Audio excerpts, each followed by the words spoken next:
Hello everyone, आज हम discuss करने वाले हैं जामिया मिलिया इस्लामिया के क्लास 11 साइंस के एंट्रेंस टेस्ट के बारे में बात करने वाले हैं। क्लास 11 साइंस का आपको एंट्रेंस टेस्ट की तैयारी कैसे करनी है, कौन से बुक परचेज करनी है, कैसे आप एंट्रेंस टेस्ट फर्स्ट अटेम्प्ट में क्रैक कर सकते हैं, ये हम इस वीडियो में डिस्कस करने वाले हैं। अब एंट्रेंस टेस्ट को लेकर आपको पता है सारी चीज़ें क्लियर हो गई है, डेट्स आ गई हैं। चलिए मैं आपको एक एक करके पहले डेट्स वेट्स सब बताता हूँ। ये प्रोस्पेक्टस आप देख सकते हैं, 2025-26 का प्रोस्पेक्टस है। सबसे पहले हम एंट्रेंस टेस्ट की डेट देख लेते हैं कि एंट्रेंस टेस्ट कब है। फॉर्म आप 1 मार्च से फिल कर सकते हैं। जैसे ही आप फॉर्म फिल करना स्टार्ट होगा 1 मार्च से, अभी 9 तक के बच्चे फॉर्म फिल कर सकते हैं, 11th वालों के लिए अभी फॉर्म्स नहीं हैं। लेकिन जो है फॉर्म्स आप 1 मार्च से फिल करेंगे, जैसे ही फॉर्म फिल होगा स्टार्ट, आपको वीडियो बना के अपडेट किया जाएगा। अब जो 11th साइंस का जो एंट्रेंस टेस्ट है वो कब है? 12 अप्रैल को, 12 अप्रैल को। ये आपके पास टाइम ज़्यादा नहीं है, तो ये आपको ध्यान रखना है। अभी आप जो है बोर्ड्स की तैयारी कर रहे होंगे, बोर्ड्स के एग्ज़ाम्स होंगे, तो सबसे ज़रूरी है आप बोर्ड पे अच्छे से ध्यान दें, क्योंकि जितना आप बोर्ड पे ध्यान देंगे उतना आपका चांसेस होंगे एंट्रेंस टेस्ट क्लियर होने के। कारण क्या है? सिलेबस वही है जो सिलेबस क्लास 10th का है। अभी हम एक एक करके देखते हैं सारी चीज़ें। तो 12 अप्रैल को जो है आपका एंट्रेंस टेस्ट है, ये आपको ध्यान रखना है। चलिए आगे। अब उसके बाद जो ज़रूरी चीज़ है वो है एलिजिबिलिटी क्राइटेरिया। अगर आप एलिजिबिलिटी क्राइटेरिया फुलफ़िल नहीं करते तो भी आप एलिजिबल नहीं होंगे एडमिशन्स के लिए, फिर चाहे आप एंट्रेंस टेस्ट क्यों ना क्लियर कर लें। क्या एलिजिबिलिटी क्राइटेरिया है ये मैं आपको इसमें बता दूं, क्योंकि बहुत बार ऐसा होता है एंट्रेंस टेस्ट क्लियर हो जाता है लेकिन बच्चों ने एलिजिबिलिटी क्राइटेरिया फुलफ़िल नहीं किया होता है। अब एलिजिबिलिटी क्राइटेरिया यहाँ पर आप देखें क्लास 11 साइंस के लिए एग्रीगेट जो परसेंटेज ऑफ मार्क्स है आपके 61% होने चाहिए, यानी क्लास 10th में आपके 61% मार्क्स आने चाहिए और किसी भी सब्जेक्ट में 41% से कम नहीं होने चाहिए। अगर आपके किसी भी सब्जेक्ट में 41 से कम है तो आप एलिजिबल नहीं हैं, और साइंस में तो 61% होना ज़रूरी है, और इंग्लिश में 41%। इसका तो कोई सेंस नहीं बनती यहाँ पे लिखना, लेकिन फिर भी क्योंकि 41 तो सबके लिए ही लगा दिया है, और 61 आपके साइंस में होनी चाहिए। इसका कहने का क्या मतलब है कि अगर आपके साइंस में 60 मार्क्स है तो क्या आप एलिजिबल है? नहीं। फिर चाहे आपकी परसेंटेज 10th में 70 ही क्यों ना हो, ठीक है। तो ये कंडीशंस आपको पूरी करनी है, तब आप एलिजिबल होंगे क्लास 11 साइंस के एंट्रेंस के लिए।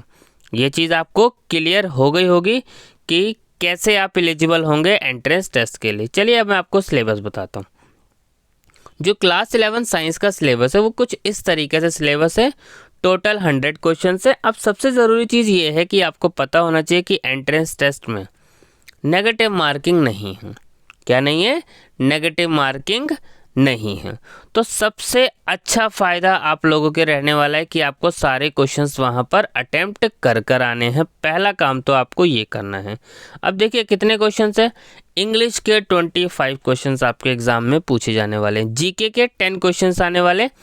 अब जीके के लिए जो है 300 MCQ सीरीज़ की वीडियो जो है चैनल्स पे अपलोड है, लिंक आपको डिस्क्रिप्शन बॉक्स में मिल जाएगा। उसमें वो ज़रूरी क्वेश्चंस कवर कर दिए गए हैं। अगर आप वो कर जाएंगे तो लगभग आपके जीके के कवर हो जाएंगे। और जो जामिया की जनरल अवेयरनेस की सीरीज़ है जो अब अपलोड हो रही है, और वो कवर कर जाएंगे, बस काफ़ी है। आपको और कुछ जीके की करने की ज़रूरत नहीं है।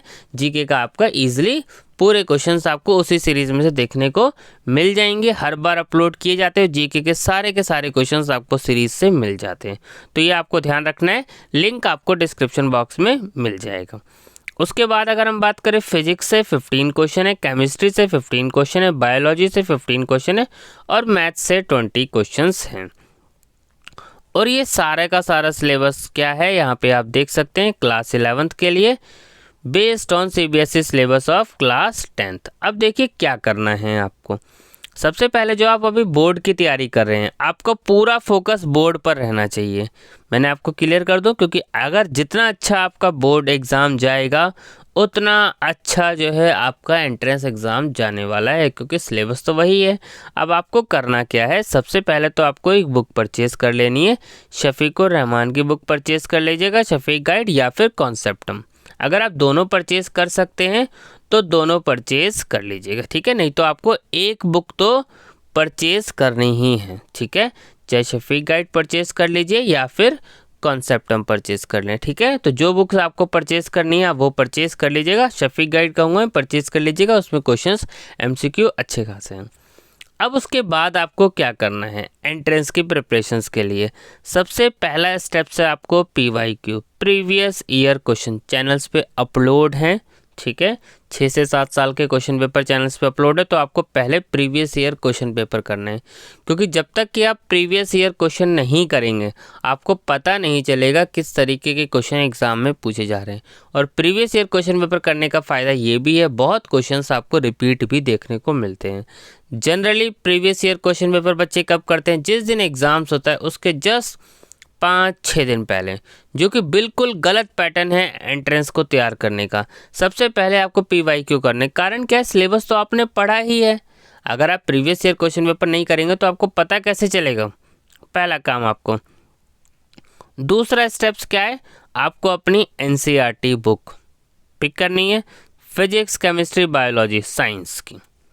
आपको NCERT का एक एक टॉपिक पढ़ना है। अगर आपने क्लास 10th के नोट्स बना रखे हैं तो बहुत अच्छी बात है, आपको उसी से अपनी तैयारी शुरू कर देनी है, क्योंकि वही बेनिफिट मिलने वाला है आपको। क्योंकि जब तक कि आप हर चीज़ के नोट्स बनाते हुए नहीं चलेंगे, तब तक कि कोई फ़ायदा नहीं होगा, क्योंकि नोट्स ही आपको लास्ट मिनट रिवीजन में आपके नोट्स काम आने वाले हैं, ठीक है।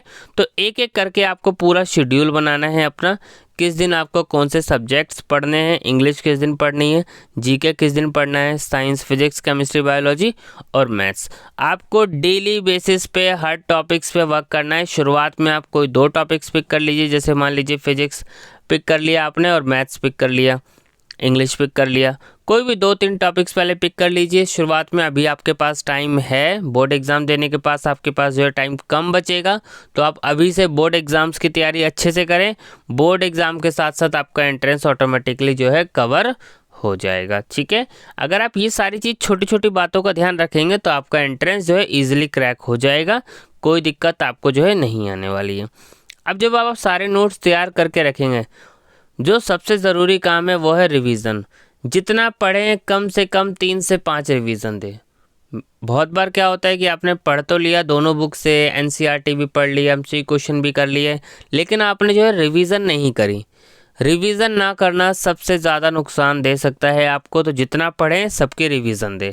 अगर आप प्रीवियस ईयर क्वेश्चन पेपर मान लीजिए आपने 4 पेपर सॉल्व करे, 2 बार आपने सॉल्व कर लिए, 2 बार और करें, ताकि सेम क्वेश्चन, कई बार क्या होता है क्वेश्चंस वही होते हैं, बस जस्ट क्वेश्चन का तरीका, एक्सप्रेस करने का तरीका चेंज हो जाता है और आंसर वही होता है सेम। तो आपको अच्छे से जब आप रिवीजन करके रखेंगे तो आपको हर पैटर्न को समझने में वहाँ आसानी होगी एग्ज़ाम में। तो ये चीज़ें आपको ध्यान रखनी है। और इम्पॉर्टेंट क्वेश्चन जितने भी बनते हैं चैनल पे वीडियो बना के अपडेट जो है कर दिया जाएगा, ये आपको ध्यान रखना है, ठीक है। और लिंक सारे आपको डिस्क्रिप्शन बॉक्स में मिल जाएंगे, इंस्टाग्राम का, टेलीग्राम का, इंपॉर्टेंट क्वेश्चंस की वीडियो का भी। Thank you.